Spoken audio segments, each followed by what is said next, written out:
Сардачна вітаю вас, паважаныя слухачы, і запрашаю праслухаць гэты выпуск інтэрнэтнай праграмы «Добрая вестка» на беларускай мове. У гэтай праграме мы знаёмся са зместам Бібліі, якая адкрывае нам духоўныя праўды пра Бога, Ісуса Хрыста, Духа Святога і пра нас, людзей. Мы абмяркоўваем біблійныя духоўныя ісціны і імкнемся даведацца, як прыстасоўваць Божыя духоўныя прынцыпы да свайго штодзённага жыцця. Спадзяюся, што ты праслухаеш гэты выпуск праграмы «Добрая вестка» і ў выніку таго знойдзеш для сябе нешта карыснае і практычнае для твайго далейшага ўзросту ў пазнанні Бога і Хрыста, гаворыць Юрка Рапецкі.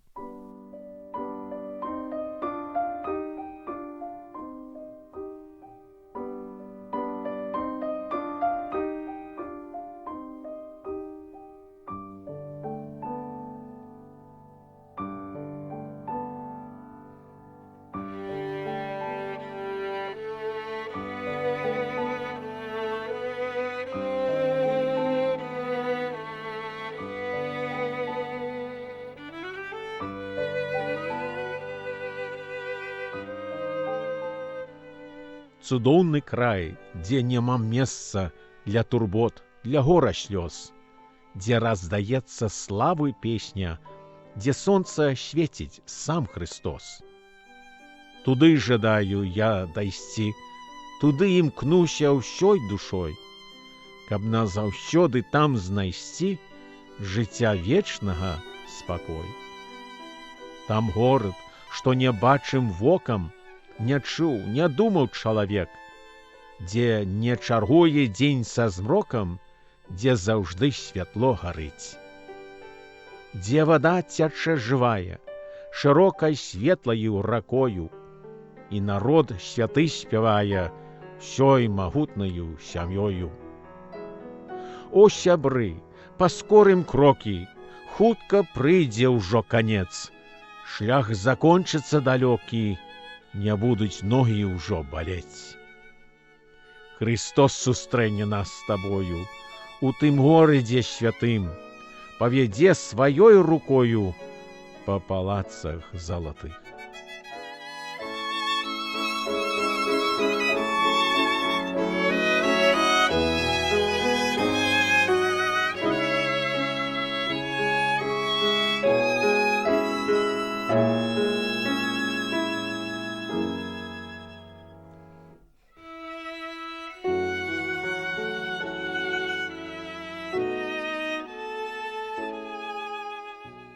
Мы працягваем унікаць у словы, напісаныя апосталам Паўлам, першым вернікам у Рыме. У 8 раздзеле свайго паслання да рымлянаў ён прыгадвае ім і нам сёння, што яны і мы, якія ўверавалі ў збаўцу Ісуса Хрыста, увайшлі ў Божую сям'ю вернікаў, стаўшыся ягонымі дзецьмі і нават супольнымі спадкаемцамі з Ісусам Хрыстом. Это прынясе ім і нам будучыя радасці і суцяшэння, нават калі трэба было пакутаваць у выніку таго, што мы ўсе ўверавалі ў Хрыста і імкнуліся жыць для ягонай славы. Ужо ў той ранні час першыя паслядоўнікі Хрыста сталі перажываць пераслед ад людзей і мясцовых уладаў за тое, што яны кесару не пакланяліся, ды не прызнавалі яго найвялікшым уладаром свету. Замест таго, яны сведчылі пра сваю веру ў Ісуса Хрыста і адкрыта выказвалі сваё перакананне, што той асобай з'яўляецца Христос, які дастойны ўсякай славы і нашага найглыбейшага пакланення. Таму апостал і піша, што калі першыя рымскія веруючыя з'яўляюцца дзецьмі Божымі, то гэта абавязкова значыць, што яны былі спадкаемцамі разам з Христом, і ім прыходзілася пакутаваць з-за яго. З намерам іх суцяшаць, апостал Павел выказвае думку, што цяперашнія часовыя пакуты нічога не вартыя той славы, што мае адкрыцца ў нас у будучым. Ён далей сцвярджае, што само стварэнне чакае таго моманту, калі дзеці Божыя стануцца вядомым усімі, стварэнне будзе вызвалена той няшчаснай марнасці, якую была заведзена ў выніку чалавечага грэхападзення. Тут же апостол дапускае, што наш свет і ўсё чалавецтва знаходзіцца ў яўным нярадасным стане. І многія людзі гэта самі адчуваюць і прызнаюць, і жадаюць і чакаюць нечага лепшага. Па словах апостола Павла, само стварэнне будзе вызвалена з няволі і сапсутасці на свабоду славы дзяцей Божых, бо ведаем, што ўсё стварэнне супольна ўздыхае і мучыцца, родзячы, аж да цяперашняга часу. І не толькі яно, але мы самі, гэта значыць веруючыя ў Хрыста, маючы пачатак духа, у сабе ўздыхаем, чакаючы ўстанаўлення, адкуплення цела нашага. Усього гэтага мы чакаем з вялікім цярпеннем цяпер, ды з поўнай надзеі на Господа, што Ён здзейсніць такую перамену для нашай будучай радасці і супакою. Але давайте перагледзім, як усё чалавецтва папала ў такую сітуацыю і цяпер чакае лепшых часоў. Біблія пачынаецца з стварэння сусвету і зямлі.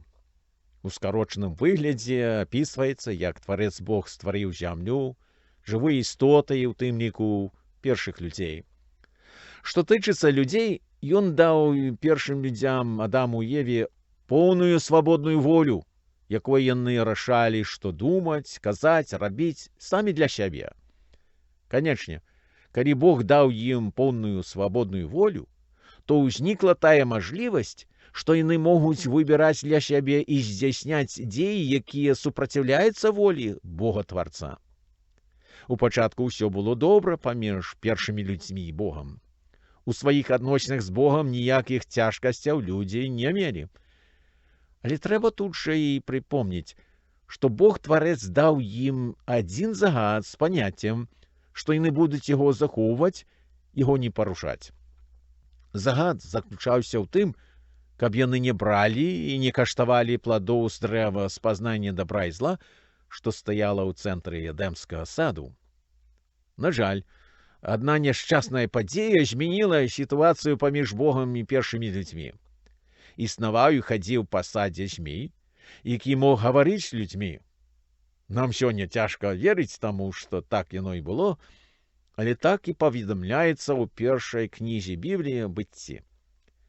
Пазней у Бібліі той першы пачатковы змей называецца па-рознаму: сатана, д'ябал, злачынец, вялікі хлус і спакуснік. Ён аднаго разу прыблізіўся да Евы і звярнуўся да яе з прапановай, каб яна сарвала плод з дрэва з пазнання дабра і зла і пакаштавала. Калі яна сказала змею, што Бог-тварэц забараніў ёй і мужу гэта рабіць, змей выказаў сваё меркаванне, што нічога дрэннага з ёю не здарыцца, калі фрукт пакуштуе. Пакаштаваўшы забаронены плод, яны ў сапраўднасці стануць тым болей мудрэйшымі, сцвярджаў змей. Жанчына паверыла яму, сарвала плод з таго з дрэва, пакаштавала яго і перадала мужу спрабаваць. Зрабіўшы гэта, яны абое тут жа адчулі наступства сваёй дзеі непаслушэнства Тварцу. Заўважылі сваю аголенасць і адчувалі сарамату адно перед адным і перед Богам. Сказана, што Бог своечасова праходзіў па садзе, шукаючы Адама і Еву, а яны ад сораму хаваліся ад яго.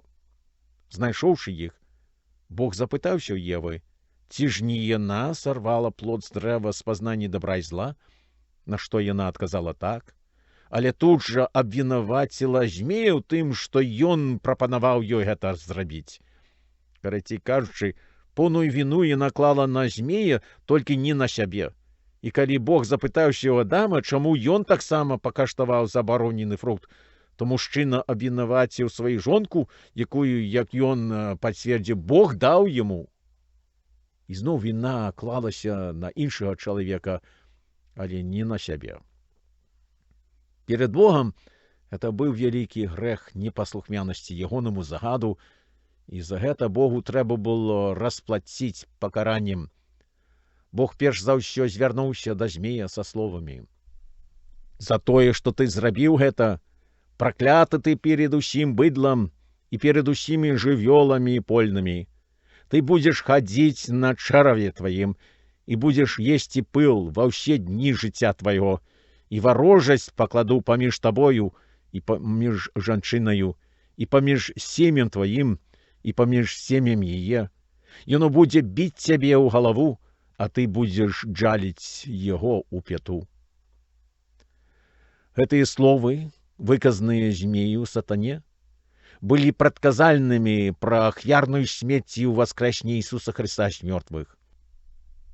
Жанчыне Бог сказал: «Множачи помножу скруху твою у тяжарности твоей. У хворости будешь нараджать детей, и до мужа твоего тяга твоя, и он будет володарить над тобою». А до Адама Господь Бог звернувся, кажучи: «За тое, что ты послухався голосу жонки твоей, и ел з древа, про якой я наказал тебе, сказавши: не ешь з яго. Проклятая земля за тебе. Со скрухою будешь кормиться зие во все дни життя твоего. Терни и вовшки узгадує яна тебе, и будешь кормиться польною травою.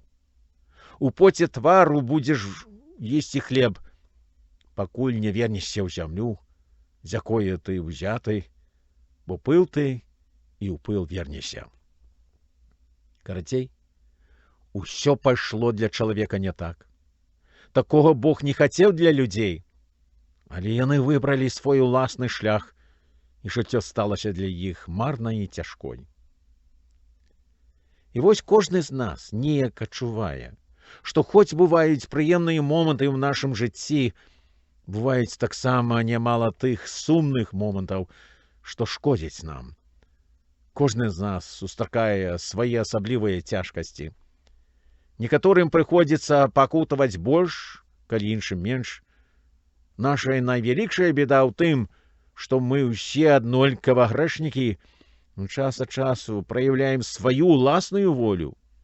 З гэтага выцякаюць сваркі, сутычкі паміж людзьмі, нават войны паміж народамі і краінамі.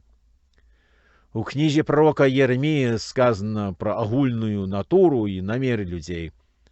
Написано так: «Подступное сердце человечее найбольш, и до краю сапсаванное. Кто спознай его? Я, Господь, проникаю в сердце и выпробовываю усередине, каб дать кожному поводле шляху ягонага и поводле плену дзеяў ягоных».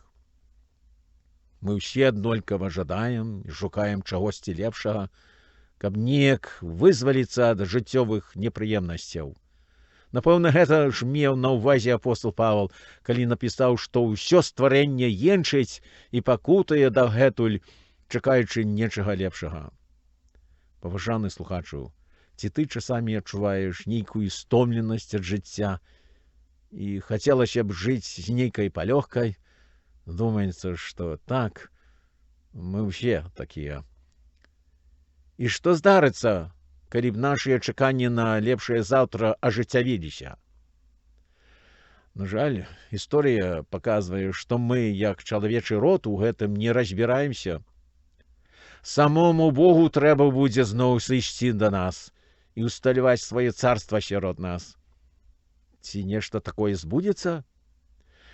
Библия безумоўна пацвярджае, што Ісус Христос сапраўды вернецца на зямлю, і гэтым другім разам не як тое слабенькае немаўлятка, а як вялікі валадар над усім сусветам і чалавецтвам. Інакш кажучы, ён прыйдзе як магутны уладар уладароў і возьме сваіх вернікаў да сябе, ды установіць сваё царства. Пасля воскрэсення Христос перед сваімі вучнямі ўзнёсся на неба, і воблака закрыла яго з іхняга поля зроку. Ён фактычна вярнуўся назад да свайго небеснага Айца. Два мужчыны ў белай вопратцы тут жа каля вучняў раптам з'явіліся і сказалі ім і нам, яны кажуць сёння: «Мужы галілейскія, што вы стаіце і глядзіце на неба? Гэта Ісус, які ўзнёсся ад вас на неба, прыйдзе гэтаксама, як вы бачылі яго, калі ўзносіўся на неба». Так, ён пакуль што не вярнуўся, але той час набліжаецца з кожным днём. Калі Ісус Христос яшчэ хадзіў з вучнямі на зямлі, то тлумачыў ім пра свой другі прыход да нас. Напрыклад, мы чытаем ягоныя ўласныя словы наконт гэтай падзеі ў 24 раздзеле дабравесці паводле Мацфея. Словы гэтакія. Як маланка блізкая з усходу і бачна аж да захаду, такімі будзе прыход Сына Чалавечага. Тады з'явіцца азнака Сына Чалавечага на небе, і тады заплачуць усе плямёны зямныя і ўбачаць Сына Чалавечага, які будзе ісці на аблоках нябесных сілаю і славою вялікай. Заўважма, што плямёны зямныя заплачуць з адчування вялікай боязі перад ім. Христос далей патлумачыў, што пра дзень той і гадзіну ніхто не ведае, ні анёлы нябесныя, а толькі Отец мой адзін.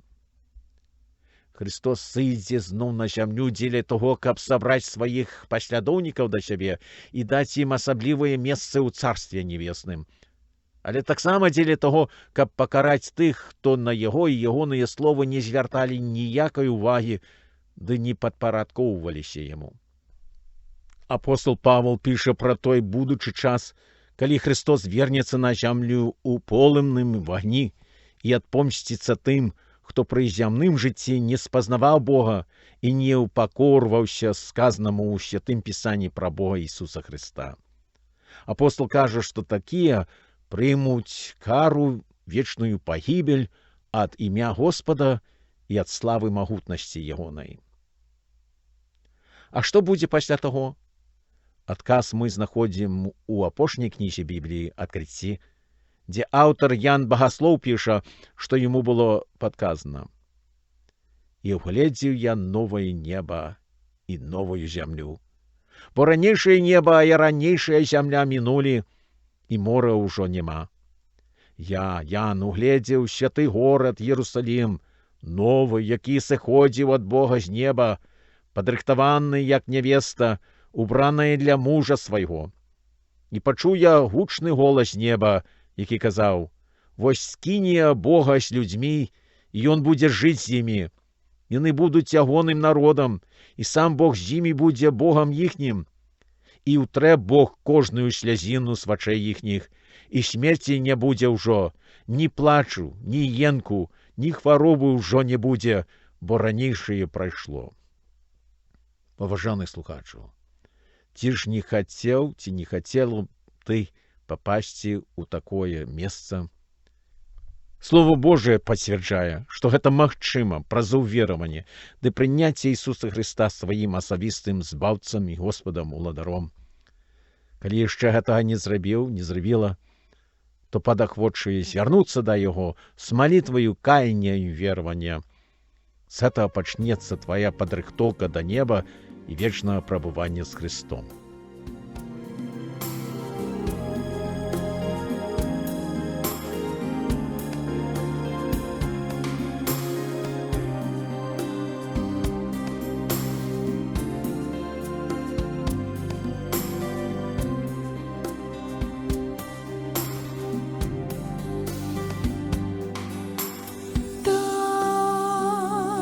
Я бачу шлях млечны,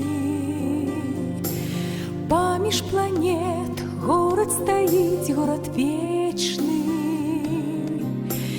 Як я хачу там адпачыць і спяваць, спяваць, спяваць, у захапленні весяліцца і Христа чакаць, там чакаць. Як я хачу там адпачыць і спяваць, спяваць, спяваць, у захапленні весяліцца і Христа чакаць, там чакаць. Сонейка свеціць мне ясна, думаю, не пачуцці мае яшчэ не згаслі. Родны такі горад заўжды ён цвіце, расце, жыве, непаўторны горад слаўны, красой вабіць да сябе. Родны такі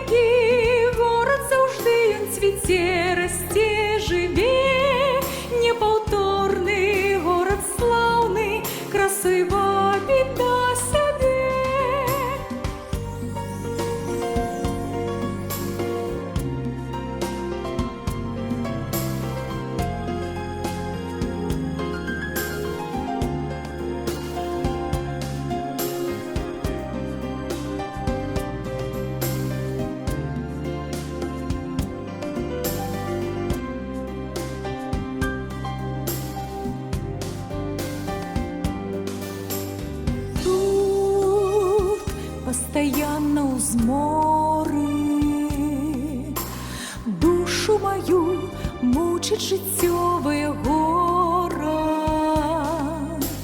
Тільки одно разом з Христом мені йсти у небесную айчину, Ён дозволить увести. Тільки одно разом з Христом мені йсти у небесную айчину, Ён дозволить увести.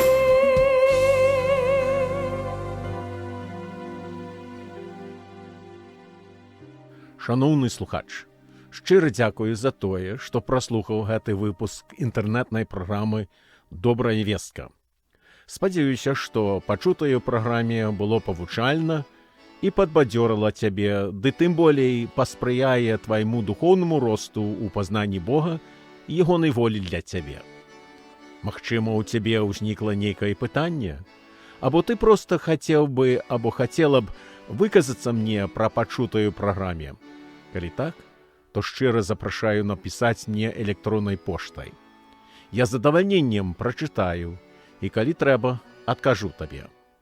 Мой электронны адрес наступны, які я выказваю па-ангельску і ангельскімі літарамі. grepetsky@gmail.com. Асобнымі літарамі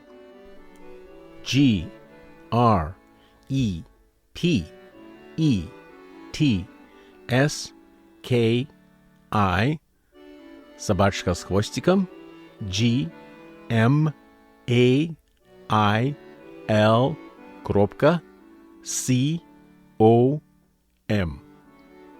Зычу табе гасподніх найбагацейшых дабраславенняў і здароўя. Гаворыць Юрка Рапецкі.